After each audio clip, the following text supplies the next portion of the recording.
But guys, we are just about going to get started. So let me welcome everybody to this event about breaking into SaaS sales. Super excited to get it going. Folks will continue to roll in. Just so you know, since we have some new folks on the call, my name is Adriel. I am the CEO of Riveter. Riveter, we're building the world's largest community for the unemployed. So inside of Riveter, you might have explored a little bit. You find tons of wellness resources, education tools, such as Aspireship, which we're going to learn a little more about today, as well as an amazing new interview practice tool. So if you have interviews coming up, that's a great place to go. Practice your answers, browse how other people have answered questions, and get feedback from your peers and from coaches. Hey, Caroline Hurley is here. My friend Caroline, what's going on? So yeah, Doug, thank you for posting your LinkedIn. Everybody should do that. Everybody, it's a great way to connect. So looking forward a lot to talking about SaaS sales today. Just so you guys know how we're going to run the show. The first 30 to 40 minutes or so will be Q&A. I'll certainly be guiding the discussion, but this is an amazing opportunity for y'all to jump in and ask questions to Alexis and to Rachel and to each other, because that way it is super pertinent and relevant to the things that you guys are looking for. So highly encourage everyone to ask questions. You can send them to me directly and I'll make sure to ask them. You can post them publicly in the chat so that everybody can see and discuss. The second thing is, for the second half, the last 20 or so minutes, we're going to break up into breakout rooms. And this is an amazing opportunity to network, to get to know each other, and just have an interesting discussion that's going to A, build your network, and B, continue to build your communication skills on this specific topic. So over the next 30, 40 minutes, I want you to think about this one question. Why has SaaS become such a dominant business model? What are the benefits of SaaS to the companies in SaaS? What are the benefits of SaaS to the customers of SaaS companies? I want you to think about this a little bit, because when we break out into the rooms, we'll talk about it a little bit more. And welcome to the folks who just joined. Hi, Olivia. Nice to see you. So let's get started. And let me introduce our two speakers today. So Alexis and Rachel, welcome to Riveter. So happy to have you. Thank you. Alexis, let's start with you. You're people might not know this, but you're actually like Riveter member number 70.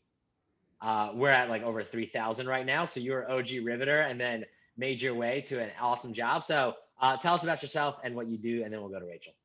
Yeah, so my name is Alexis Scott. I am the manager of employer partnership, Aspireship, and Aspireship is the company that trains folks in software SaaS sales. I should just say SaaS. I'm breaking it down.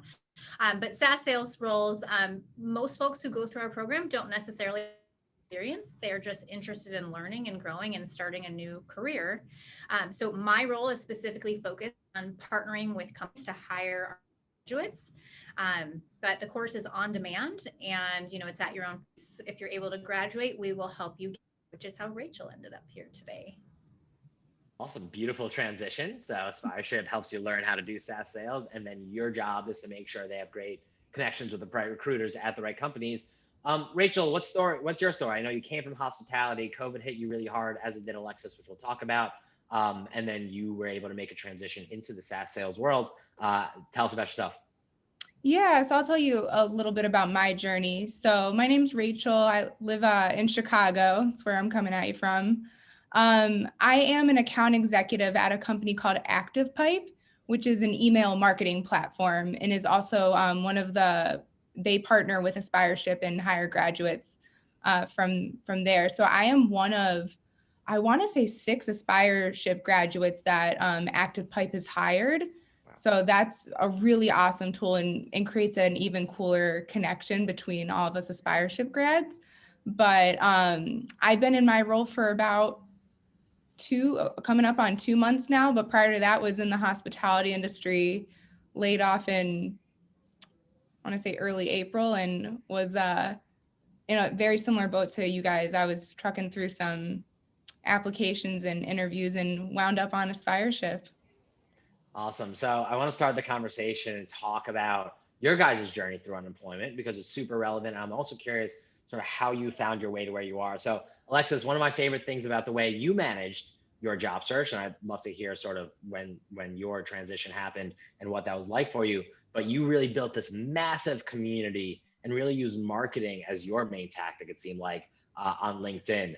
Talk a little bit about that and your search. That was not intentional, but it wasn't. So I should have included that in my introduction, but I lost my March of 2020.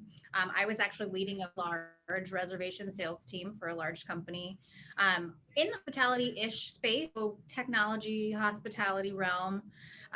Didn't see it coming. I mean, I was like totally blindsided when I lost my job. Entire team actually, and I didn't really know what I wanted to do. So that was kind of the starting point. But I knew that in order for me to land, that LinkedIn was going to be a primary vehicle for me to get my next job. So I started building my network more. I started posting every single day. I started connecting with people, and I was getting referred to jobs, but they weren't exactly what I wanted. And I think the problem was that I didn't know exactly what I wanted. And so, people, oh, I know you can do this. Like, here, let me introduce you to someone. And so I'd say, okay, great. And I'd go through the interview process, and the universe has this weird way of kind of weeding things out for you. And so I wasn't landing anywhere. And I believe it was April, I made my first Thursday night sales call. And so it started as a happy hour group, and it transformed into this community of sales professionals and sales professionals. And I started building my network in that way as well.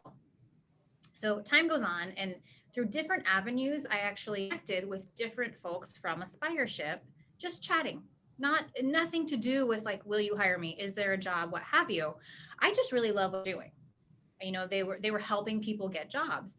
And so fast forward to the early fall, end of summer, early fall, I saw that they were hiring.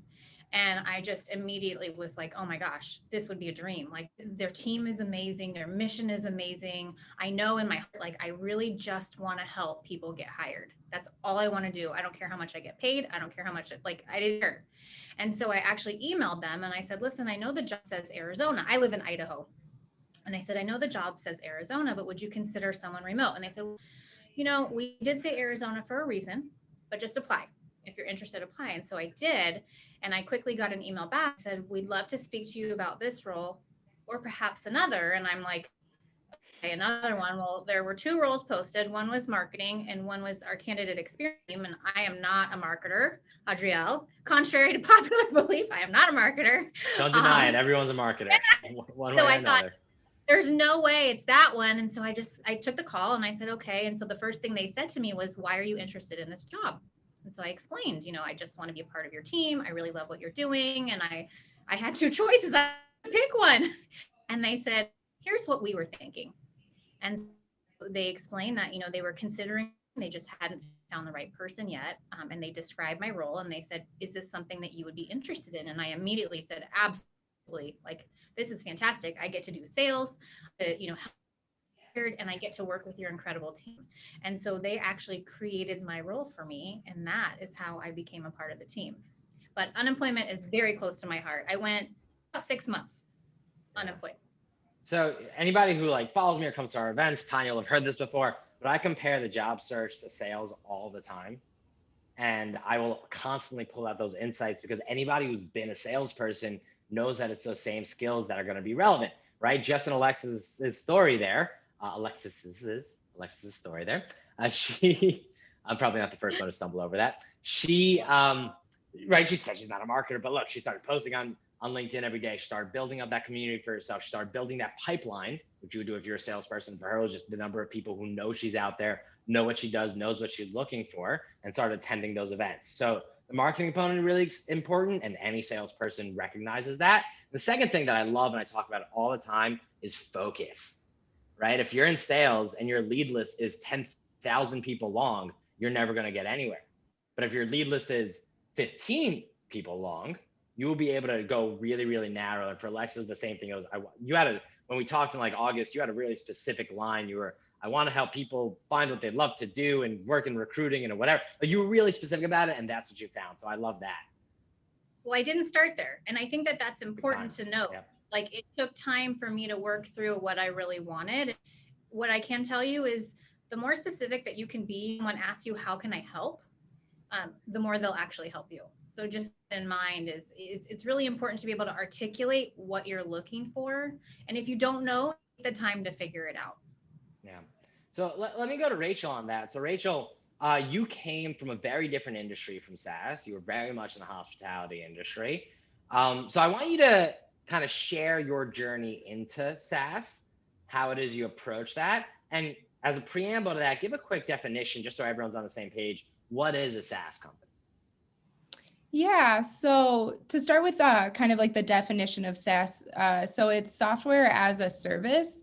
So a lot of companies that you guys are familiar with, LinkedIn, Microsoft, Salesforce, those are all examples of SaaS companies. Um, I would say I have some similarities too in Alexis's kind of search too. For me, it kind of started. I mean, I also was laid off in, I think it was March 20th. So kind of early on. And I mean, I think 2 weeks before that, I was like booking business like crazy. So it all kind of came to a stop. And I think it's really important during that time to, to self-reflect and to, you know, to take in like what just happened. So definitely like there is some grieving process to that. So I definitely think it's important to let yourself grieve a little bit, but take what time that you need and then that's where you want to start on your focus. So I think I took like the weekend and then I said, I don't know what it is, what I want to do, but that's my focus is I'm going to focus on what it is that I want to do next. What's this next chapter going to look like for me? So I went to my internal network. So I started talking to my close friends and reaching out to them and seeing what they did in their jobs. Some of them had marketing jobs, some of them had tech jobs, some of them had like accounting jobs or generalist jobs. So I started reaching out to them and setting up like informational calls with them and seeing if they could refer me to anyone. And it helped me get in touch with a friend of a friend who works for LinkedIn, and she kind of broke down the organization of what a lot of SaaS sales jobs are. So she explained to me the difference between like enterprise sales and mid-market sales and small business sales and what a sales development rep, all these different types of positions, what the kind of like org chart is for a SaaS company and sales.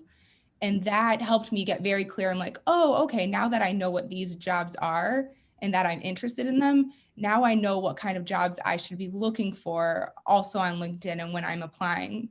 Because I think at first for me, I knew I wanted something still in sales and I was going down towards the SaaS route. But in hospitality, the job titles are very different. So I didn't even know what a lot of these job positions meant. So I reached out to a friend who explained that to me, and it helped narrow down the type of jobs I was applying for and what I was looking for specifically. Yeah, figuring that out is really important and it's really tough and it takes time. But what you did of talking to anybody and everybody, attending things like this, just learning about what other people are doing and saying, does that excite me? Does that tickle me? Or does it totally like, not for me? Is a really important way to go. And those connections, you said it was a friend of a friend at LinkedIn who began to break it down for you, super valuable. SaaS is also interesting in this respect. It's booming, absolutely booming. Companies that are going public are SaaS companies. Companies are switching to SaaS business models. Apple, basically, once they created more of a SaaS recurring revenue model, like 10x their valuation. And it was just because they began to offer more cloud services and things like that. And what that means is that these companies are looking for salespeople everywhere, right? That kind of growth means they're hiring a ton. And so that means not everybody has had SaaS experience. It's only like 15 years old. So plenty of people haven't done that. And the boom really started like, I don't know, 6, 7 years ago and really is getting going now. So that like figuring out how to pivot your past experience and say, sure, I was in hotels before, but I can take something from that and do this is really important. Rachel, what was it for you? What was that? What were some of the skills that you took from your last role and that are very relevant to selling something that's a totally different sales process, different kind of customer type? What are some of the skills that you built up? How do you answer that in an interview, for example? What are some of the things that you're taking from your last job that are relevant for this one? I would say there are a lot of relevant sales skills in the hospitality world. One of them would be that consultative, you probably hear it a lot, like sales skill, being able to listen to what your customer has to say and then being empathetic with them and being very curious. Those are really great like soft skills that I believe that all of you probably have in your past experiences that are great for the SaaS industry and will help you go so far.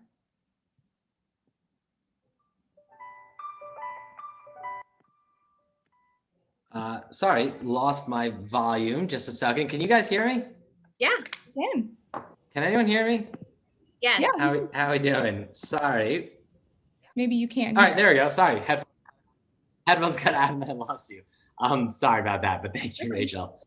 Alexis, tell me the same thing for you. So you came from hospitality and now you're at a company that's selling recruiting and selling SaaS software. What are some of the most important skills that you guys teach people within Aspireship that you say, these are core skills you're going to need if you're going to do SaaS sales? I would say absolutely number one is being a really great listener and a problem solver. So, the one question that you are always trying to figure out is what is my prospect's problem and how can I fix it? But in order to do that and in order to create a clear solution for them, you need to understand their problem. So when I say seek to understand, I mean, that's a huge portion of it. Our course actually it's a full course. So it starts, like what is a day in the life like? And it goes all the way to being a top performer. So it does involve thing and this and that, but as Rachel and many SaaS companies actually break down the roles into SDRs or BDRs, so sales development reps or business development, and then they have an account executive that will close the sale. And so that is a little bit unique to SaaS. And as Rachel mentioned when she was first looking for jobs, I know it was the exact same for me. I was looking at sales development roles, not understanding truly what that meant. And so that's where you're really prospecting and you're looking for business and you're working on strategy on how to get these people in the door. And the account executives are really more of the negotiation and closing skills, being able to articulate the product in a way that is easy for others to understand. So, it obviously depends on the company. Sometimes it's only account executives, but I would say listening is by far the number one skill that you need to master to be successful. And that's something that any seller anywhere has been working on their whole career, right? If you haven't figured out how to be a good listener, you're probably not selling anymore. Yep, absolutely. How does that different? How do you guys teach people, Alexis? What is different between joining a small SaaS company, say under 100 people, versus mid-sized in the hundreds, versus huge companies like Dropbox or Microsoft or Adobe? What are the different skill sets in terms of size of company that you think are really important for people to be developing? Yeah, so this is actually critical when you are beginning your search. When you think of a startup or a very small company, this is where you're going to have a title, but you're probably going to be doing more things. So you are filling the gaps where they're needed. You're really jumping in and getting scrappy, I guess is the word. You're broadening your skill set. You're helping out where you're needed. You're probably in some of a growth mode where all of a sudden it's like one day you wake up and you have 3 more team members, and then you wake up and you got more. And so you're constantly trying to bring people on and onboard and build the company essentially. When you get to 100, oftentimes, hopefully, assuming the company's doing well, they start to have processes in place. So you're really not building those. And I should say that is when you are in a startup, you are oftentimes developing those processes. So you're literally saying, okay, what do I do today? I need to write it down, because as we're bringing people on, I need to be able to tell my new coworker how this all works. So you graduate to kind of a little bit bigger. You're still seeing growth. You're still seeing a lot of people come on, but those processes are starting to get into place. Oftentimes there's more learning and development options for you as a team member. And then, you'll start to see kind of the ladder forming, right? Like you'll start to see growth plans and career development and kind of what that starts to look like. Pyramid. Once you graduate to a large SaaS company, that's like corporate, right? Like you're going to have, here are the levels, here's what you need to do to get there, here's your performance, and here's our benefits information. And, here's kind of how we do things. When I worked for a larger company, they said they were small. They were not small, but when I worked for a electric company, it was very stay in your lane. Like you were not encouraged to work on other things because there was an entire team to do that. And so they were hired to do that and you were hired to sell. So that's often something to keep in mind. I knew when I was looking for a role, I knew I wanted to work at a smaller company because I like doing the things. I love the fact that I get to sell, but I also help marketing all the time. I get to bounce ideas off with her. I get to write copy. I get to think of how I'm going to buy on customers. And so for me, that's the right fit. I have a friend who he works for a very, very large corporation, and he has expressed to me that in his next role, he wants it to be a very corporation with very defined roles and everything is defined. So it's, there's no right or wrong. It's whatever makes you happy, but they are very different experiences. Yeah, and I think the on the sales component, you're going to find that similar thing as well. If you're joining as employee number 6 at some sort of startup, and they're like, hey, I'm pretty sure we're going to be a SaaS business. You're building lead lists. You're working with the marketers. You are going in there and figuring out the revenue structures. You might even be working with anybody on the finance team if you have a finance person, or doing it yourself and figuring out income statements and balance sheets and how you're going to accept the cash in and out. Once you're at 100 people, you're probably not doing the accounting anymore, but you're now narrowing the skill set of more, how do you create a process? How do you create a structure? How do you create a job title of somebody you want to hire? And once you go to the larger companies, it's we have a process, we have a lead list. It's how do you close that sale in a really driven way. So continuing to build that out, identifying which of those interests you the most, and then narrowing down those skill sets, super important. Rachael, tell me about your first, say, month at this company. You've been there 2 months, so great timing. It is your first job in SaaS. Was there any sort of learning curve or training that they provided, or just things you found interesting and intriguing about that company, and more broadly, like that way of selling and being an account executive, that you want to share? Sure. And I'm still learning a ton today. It's a constant journey of learning right now. But the company specifically that I work for is a small startup. I was number 14 to join. And I think now, was like when Alexis was saying, next week you could wake up and you have like 3 new teammates. That literally has happened to me. All Aspireship grads, by the way. But now we're up to, I think we're at 18 today. But a lot of it is we're starting to build that process. We are starting to establish what our ideal customer looks like and what's the best outreach for them and what that marketing looks like. While I'm in a sales job, it's very crucial that I work closely with our marketing team and report back to them the sort of things that I'm hearing from customers that I'm talking to. And then our chief revenue officer is also very involved one-on-one with us too, and what sort of obstacles or objections we're coming up against, because we're really working on, we want to build a better process for because we are in that growth mindset for when we bring on new people. So it is a lot of getting your hands dirty and helping out when needed and wearing a lot of different hats, which I think is just so exciting. Not the case for most people, but definitely so for me. Yeah. One more time, guys. I want to encourage you all to drop some questions in the chat. You can send them to me privately. You could post them publicly if anything comes to mind. I want to talk a little bit about coursework and getting into the SaaS industry, right? Beginning to understand the differences. Rachael, tell me, what is it? So you took the Aspireship program. This is not a paid advertisement for Aspireship, by the way, to be very clear, but I want to understand, why did you want to take a class, right? Like, why not just go to a company interview and say, hey, I've been a seller, I can figure out selling this. Like, why did you want to take a class? And what are some of the things that you took away from the class? In a moment, Alexis will talk about the recruiting side, so it's a separate question, but why did you decide a class is beneficial? Yeah, for me during my unemployment journey, learning was a big piece of that. So I wanted to do everything that I could to keep learning. I did a lot of the LinkedIn learnings with different skills.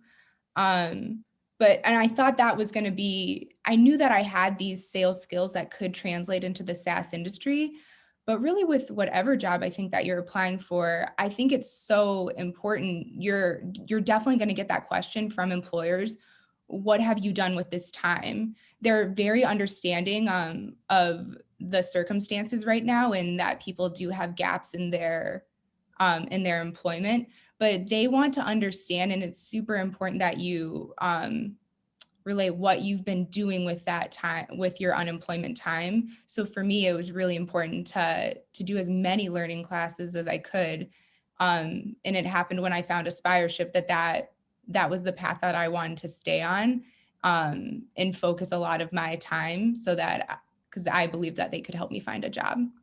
Yeah, so it's really just constant learning, constant class taking, constant narrowing down what excited you, where you can build a skill, speak to the fact that you are continuing to improve. And Aspireship was one of those that worked out very well. I want to jump quickly to Christina's question because I think it's a cool one, and then we'll jump back into this. How do you approach a prospect differently if they're in SaaS versus they're in hospitality?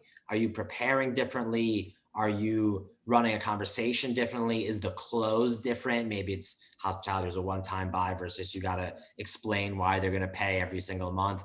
Are there any differences between how you worked with clients in the two industries? Either one of you can take that. Sure. I would say, I guess I can only speak from my experience in hospitality sales. I will say the difference in so far with my experience in SaaS sales is it's a little bit more of a complex sale. I still approach it from the aspect of I do my research on the prospect, and I set up a call and I'm doing discovery and asking like those probing questions, those like open-ended, broader questions, and then keep asking them questions on like when they say what's important to them. Well, why is that important to you? It's certainly important, I think, in any sales job to understand the why and uncover especially pain points. If those are pain points, well, why are those pain points for you? I think that's relatable in any sales job. In terms of differences with SaaS, it can be a little bit longer of a process. But I would say there's more probably buyer's decisions or decision makers whose approval that you have to get. And that's probably the biggest one. Yeah, digging into who the decision makers are because it might affect one of the company. Alexis, anything to add? Yeah, so I was going to say it's interesting when you think, because I was a hospitality sales manager for many as well, like hotel sales. And so really when you think about like, what is their problem? Well, their problem is they want to have an event. And so they want to have a conference and they want the rate and this and that. They don't really have a complex problem that they need you to dig into to solve. What you're really trying to dig for is like, what are their factors for decision making? Like, what can I show them that we can offer? I mean, all of those things. Whereas in SaaS, there usually is a problem, like a true problem that they're going to solve, and there's revenue dollars. So really digging deep, who your buyer is. We use a methodology we talk about above the line buyers and below the line buyers and decision makers, and really determine who you're selling to and how you're selling to them, because there's a different sell to each of those. And so you have to really be cognizant of who you're speaking to. If I'm telling Rachel all these cool things about implementation and this and that, and all she cares about is how much it costs and how it's going to affect your bottom line, that's not going to make the sale. But if, Rachel's my champion and she's the one who has to implement the software and, it just depends on how you're going to sell. So I would say that's a little bit different. And, I did take many hospitality sales courses as well throughout my career. And I think that what I felt, looking in hindsight was lacking was really teaching those questions and get to the bottom. I think that was very glossed over because, there's so many ways to ask. And it's critical that you learn that in order. Yeah, and just to piggyback off of that too, Alexis, I would say you hit on it so well, the above the line, below the line buyer too, and what's the things that are important to them might be different than the below the line buyer. Those were probably some of my biggest takeaways from the Aspireship SaaS course, and that I apply to my job like every day now. And you're so right too, that it's a little bit more of asking those questions to uncover what that problem is for them. Yeah. I'm going to give the next question to Olivia. You're unmuted, so why don't you go ahead and ask? Hi, how's everybody doing? So my question is similar to Rachel and Alexis. I also come from hospitality backgrounds, not necessarily sales experience, more marketing and sales support role. I've had a decent amount of success getting interviews for entry-level roles like SDR and BDR. However, there's been a handful of times where I've spoken to the recruiter in the initial call, and they say, like, although I like your background, you have great experience, you could do this job, the hiring manager wants somebody for this role that already comes from a SaaS background or a tech background.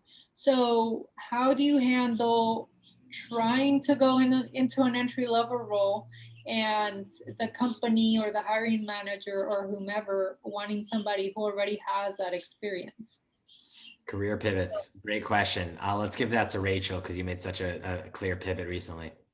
Yeah, and I can definitely relate to you on that, Olivia, too. I definitely came up against that objection as well. I kind of a follow-up question for you, but were you having a conversation with the recruiter, or was this just through, was this just like an email response that they gave you? This has been actual conversations that I've had with recruiters after scheduling an initial call. So in one situation, it was for a well-known large company.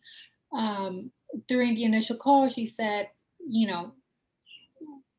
you would require at least 2 years of previous SaaS experience to do this. And in situations like that, I totally understand it, but you saw my resume, you saw my experience. Why are you scheduling me for an interview if you already know that you want somebody with that specific skill set? And in another circumstance, the recruiter really liked my background, and she said, just so you're aware, this hiring manager is looking for somebody that already has some experience in SaaS, but I really liked your background, so I'm going to do what I can to try to make him go that direction, but I can't make any promises. Sure. I would say if you can, and it's hard to know like the line to tiptoe over, but, and this is just my opinion, I would put it a little bit more on the recruiter, and maybe this is just me personally, push back a little bit and say, well, would it be worth me just chatting with the hiring manager? Give me like 15 minutes to explain why I think I would be the right fit for this role. Clearly you see something in me. Would you be opposed to just, scheduling a 15-minute call with the hiring manager for us to see if she thinks that, or he thinks that there's a good fit? That would be me to push back a little bit. If they're very adamant about it, then I might ask them a question to let them know that I'm still very interested in this company and in this role. And I would say, can you offer me any advice, or are there any skills that like lead me down or give me some direction onto what skills I can, that I can start to build to make me more appealing or desirable for this role? I think that if it's a little bit harder to get in front of that hiring manager, then asking the recruiter something like, well, what skills would you recommend that I need to work on to make me a more desirable candidate so that I can get in front of this hiring manager? I totally agree. I think it's a great opportunity to be, maybe pushy is the wrong word, but be a hard seller, right? Yeah. If you're selling, the first no is really just your first way to get to a yes, right? You learned your objections. You got to go be pushy, be bold, because the worst thing that happens is you get a final no. So I totally agree. Let me give the next question to Janae, and this one's going to go to Alexis. Thanks. And I don't want to monopolize the conversation with hospitality to SaaS switch, but it seems like that's what the call is composed of. So just wanted to talk a little bit, or I think I know the answer, but wanted to just get some clarity from folks who are experts in the field. Hospitality is a ton of feature and benefit dumping in their selling. And so what did you guys, or how did you approach the mindset shift? Because I just get a sense, without being on the inside yet, that there's a lot less of the feature and benefit dumping that so many hospitality folks are very talented at. So what have they done, or how have you maybe addressed that? I almost want to throw this to Rachael because I feel like she's dealing with this every day. So I am. Rachael, I'm going to let you answer that. Yeah, sure. And feel free to add on to it. I love that question. And I also can relate to that too. Like, I'll go back to what I said in the beginning. Listening is so crucial in the SaaS world. So you want to, everything that they're saying, you want to make sure that you're listening to, and you really want to avoid trying to sell right away. You want to make sure you gather all of the facts first and make sure that there's no question that's unanswered that you have for them before you start. And I won't say feature dumping for this, but before you start doing your value proposition, how our company can help you with this problem that you told me earlier on in our conversation, what value we can bring to you. So that's kind of the relation in SaaS, is you're doing more of the value proposition, but it's so crucial in those towards the beginning of the conversation, to stop yourself from selling and to just shut up and listen. Yeah, so Skip Miller is actually one of our advisors, and he, helped create our course. And the way he says it is, stop talking about the dog, right? Like, care about your dog. They really don't. Just stop talking, start listening.